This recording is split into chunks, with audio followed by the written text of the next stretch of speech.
الشيطان الرجيم بسم الله الرحمن الرحيم لقد كان لكم في رسول الله أسوة حسنة وقال تعالى في موضع آخر فأما الإنسان إذا ما ابتلاه فقدر عليه رزقه فيقول ربي أهانن وقال تعالى في موضع آخر بسم الله الرحمن الرحيم أرأيت الذي يكذب بالدين فذلك الذي يدعو اليتيم صدق الله العظيم. محترم بزرگ اور دوستو، اللہ تبارک و تعالیٰ کا شکر احسان ہے کہ اللہ تبارک و تعالیٰ نے انسان بنائے، اور پھر اللہ تبارک و تعالیٰ نے مزید احسان یہ کیا کہ مسلمان کے گھر میں پیدا فرما دیا. اور سب سے بڑا احسان اللہ تبارک و تعالیٰ کا یہ ہوا کہ اپنے حبیب محمد عربی صلی اللہ تعالیٰ علیہ وسلم کی امت میں پیدا فرما دیا. میں نے قرآن کریم کی قریب 4 آیتیں پڑھی ہیں. سب سے پہلی آیت میں اللہ تبارک و تعالیٰ نے ارشاد فرمایا کہ تمہارے لیے اللہ کے نبی صلی اللہ تعالیٰ علیہ وسلم کی زندگی بہترین نمونہ ہے. ہماری زندگی نبی علیہ الصلوۃ والسلام کے طریقے پر گزرے. اس سے پہلے میں نے جو دوسری آیت پڑھی ہے اس میں اللہ تبارک و تعالیٰ نے ارشاد فرمایا کہ جب آدمی کو اس کا رب کوئی نعمت کسی چیز سے نوازتا ہے تو پھر وہ اللہ تبارک و تعالیٰ کے بارے میں کہتا ہے کہ میرے رب نے میرے لیے عزت کا سامان پیدا کر دیا.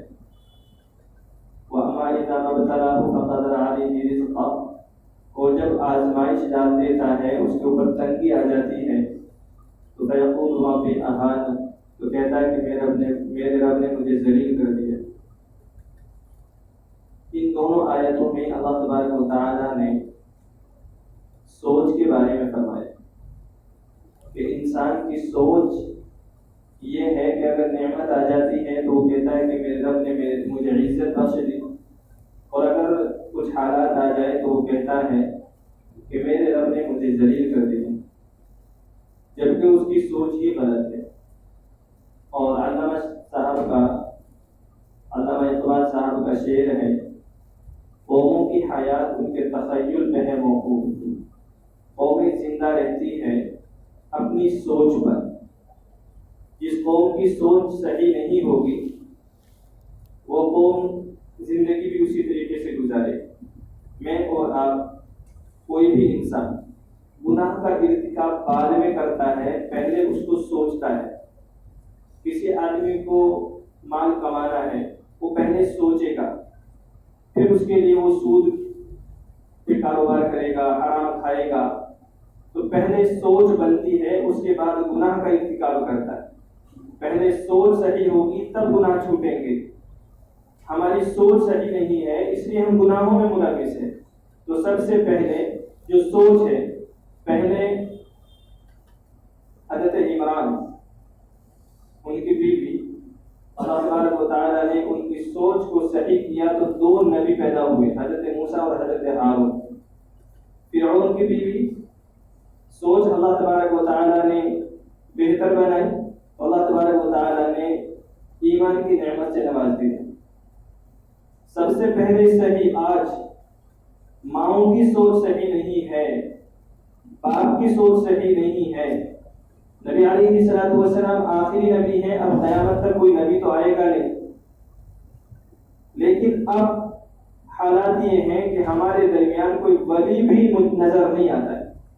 اس کی وجہ یہ ہے کہ ماں باپ کی سوچ ایسی ہو گئی ہے.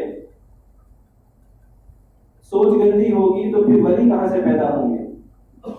سب خاص طور پر ماں کی سوچ اگر صحیح ہوگی تو پھر یہی بچے جو آج گانا بجانا میں زندگی گزار رہے ہیں اور جو آج سارا وقت اپنا برباد کر رہے ہیں فحاشی میں، عیاشی میں، اگر جب ماں کے پیٹ میں تھے، ماں اگر اس وقت صحیح سوچ رہی ہوتی تو یہی نوجوان آج کا یہ ولی صفت بن جاتا. آج اگر گندگی ہے نوجوانوں کے اندر تو ان میں سب سے بڑی کمی ہے ان کی ماؤں کی. کہ پیٹ میں بچہ 9 مہینے ہے، اور جب 9 مہینے بچہ پیٹ میں ہوتا ہے تو ماں کیا سوچتی ہے، اس کے تصورات اس بچے کے اندر پیدا ہونے پر شروع ہو جاتے ہیں۔ ماں کیا سوچتی ہے، وہ بچہ اس کو لینا شروع کر دیتا ہے۔ اور آج ماؤں کے حال دیکھو، زبانیں گندی، آنکھیں گندی، وقت ہمارا موبائلوں میں گزر رہا ہے، اور پتہ نہیں کہاں کہاں۔ تو پھر آج کی جو نوجوان ہیں، پھر نسل ایسے ہی بنے گی۔ تو سب سے پہلے ہماری سوچ کا صحیح ہونا ضروری ہے۔ سوچ صحیح ہو جائے، آج بھی صلاح الدین ایوبی پیدا ہو سکتا ہے، آج بھی مجدد الفسانی رحمۃ اللہ علیہ جیسے انسان پیدا ہو سکتے ہیں۔ ان کی مائیں تہجد پڑھنے والی تھی، جب مائیں تہجد پڑھے گی تو بچہ فرض نماز پڑھے گا، اور جب مائیں فرض نماز نہیں پڑھے گی تو پھر بچہ دین سے ایسی دور رہے گا۔ جب ماں باپ دین سے دور ہے تو بچے دین پر کیسے چلیں گے؟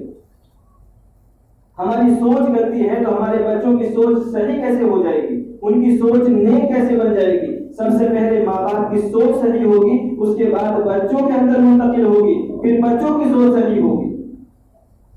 اگر ہم چاہتے ہیں کہ ایک اچھا معاشرہ بنے، اور ہم چاہتے ہیں کہ ہمارے بچے نیک صالح بنے، تو سب سے پہلے ماں باپ کو اپنی سوچ بدلنی پڑے گی، اپنی سوچ کے اندر دین کو لانا پڑے گا۔ نبی علیہ الصلوۃ والسلام ہمیں ایک سوچ اور ایک فکر دے کر کے گئے ہیں۔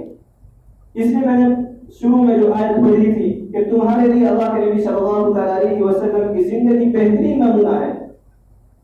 بنا مقصد کے اللہ کے نبی صلی اللہ علیہ وسلم نے ایک لمحہ بھی دنیا میں زندگی کا ایک لمحہ بھی نہیں گزارا بنا مقصد کے۔ اور ہم میں سے آج سینکڑوں میں، ہزاروں میں، لاکھوں ایسے انسان ہوں گے جن کا کوئی مقصد نہیں، کھایا پیا اور مر گئے۔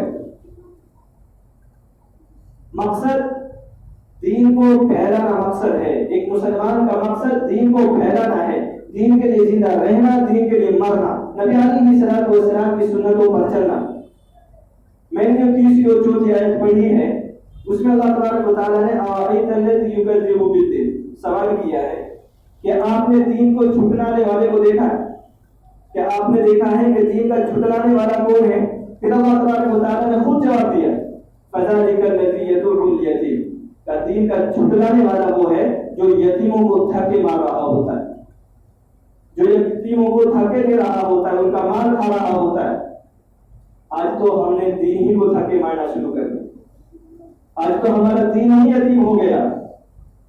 دین کی حمایت کرنے والا کوئی نہیں، دین پر چلنے والا کوئی نہیں۔ لاکھوں میں، کروڑوں میں، کوئی میلوں میل سفر کیجئے، کوئی ایک اللہ کا بندہ ایسا ہوگا جس کی سوچ دینی سوچ ہو، جس کی زندگی نبی علیہ الصلوۃ والسلام کی سنت کے مطابق ہو۔ کوئی ہزاروں میں، لاکھوں میں کوئی ایک نظر آئے۔ دین کو ایسا یتیم کر کے چھوڑ دیا ہم لوگوں۔ مولانا سجاد عمری صاحب نے اپنے بیان میں ان سے آگے کے کسی صاحب نے بتایا کہ اللہ کے نبی صلی اللہ علیہ وسلم کی زیارت ہوئی، اور اللہ کے نبی صلی اللہ علیہ وسلم کی خواب میں زیارت ہونا، اللہ کے نبی صلی اللہ علیہ وسلم نے ارشاد فرمایا کہ اگر میں کسی کے خواب میں آتا ہوں تو وہ میں ہی، یعنی اللہ کے نبی صلی اللہ علیہ وسلم ہی ہے، کہ شیطان میری شکل نہیں بنا سکتا۔ تو وہ صاحب حضرت سے آ کر کے کہا کہ حضرت میں نے خواب میں اللہ کے نبی صلی اللہ علیہ وسلم کو دیکھا ہے، کپڑے غمگین تھے، اور ایک ایسے مکان میں کہ چھت ٹوٹی ہوئی ہے، اور کہا کہ انہوں نے مجھ سے کہا کہ میری امت نے میرے دین کو آج چھوڑ دیا۔ یہ اللہ کے نبی صلی اللہ علیہ وسلم نے ان صاحب سے خواب میں فرمایا کہ میری امت نے آج میرے دین کو چھوڑ دیا۔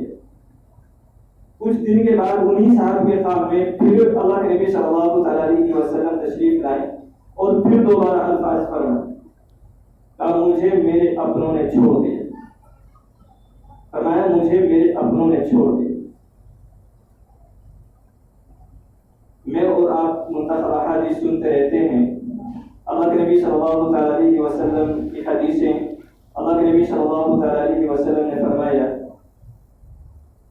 کہ تم میرے بھائیوں پر مبارک باد، ایک بار نہیں، دو بار نہیں، 3 بار۔ صحابہ نے عرض کیا یا رسول اللہ، آپ کے بھائی کون ہیں؟ کہا ہم آپ کے بھائی، کہا نہیں آپ تو میرے صحابہ ہو۔ کہ میرے بھائی وہ ہے جو بن دیکھے ایمان لائے۔ اللہ کے نبی صلی اللہ علیہ وسلم ہمیں اپنا کہہ کے گئے ہیں دنیا سے، اس امت کو اللہ کے نبی صلی اللہ علیہ وسلم نے خون پسینے سے سینچا ہے۔ روایات میں آتا ہے کہ اللہ کے نبی صلی اللہ علیہ وسلم کا جسم اطہر، سر سے لے کر کے پیر تک کوئی جگہ ایسی نہیں تھی کہ جہاں سے خون نہ بہایا ہو، اس دین کے لیے اللہ کے نبی صلی اللہ علیہ وسلم۔ ایک بار اللہ کے نبی صلی اللہ علیہ وسلم بیٹھے ہوئے غمگین ہیں اور سر سے لے کر کے پیر